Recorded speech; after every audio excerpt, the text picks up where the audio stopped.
ένας μάνατζερ πώς ξέρει ότι η εκπαίδευση στην οποία έχει επενδύσει θα έχει αυτά αποτελέσματα?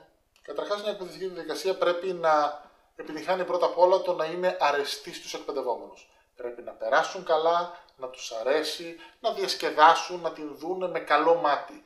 Αυτό είναι το πρώτο επίπεδο το οποίο θα ξεκλειδώσει τον εργαζόμενο στο να δεχθεί τη νέα γνώση. Η οποία νέα γνώση είναι το δεύτερο επίπεδο. Άρα, εντάξει, περνάς καλά, το θέμα είναι μαθαίνεις κάτι καινούριο. Ξέροντας δηλαδή 10 πράγματα πριν, μετά την εκπαίδευση, αν ξέρεις 11, σημαίνει ότι έχεις πάρει ένα καινούριο πράγμα, μία καινούργια γνώση. Άρα, το δεύτερο επίπεδο είναι η νέα γνώση. Το τρίτο επίπεδο έχει να κάνει κατά πόσο αυτή η νέα γνώση είναι σχετική με την εργασία σου και το κυριότερο κατά πόσο είναι εφαρμόσιμη. Μπορείς δηλαδή αυτό που έμαθες, με το που θα γυρίσεις στο χώρο εργασίας σου, να μπορέσεις να το βγάλεις, να το εφαρμόσεις, να το κάνεις.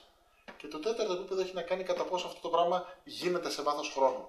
Δηλαδή να μην γίνει μονάχα την επόμενη, την μεθεπόμενη μέρα από την εκπαίδευση, αλλά και μετά από κάποιους μήνες να μπορέσει να δει ότι αυτή η συγκεκριμένη νέα διαδικασία την οποία έμαθε σε μια εκπαίδευση, ότι εξακολουθεί να την κρατάει.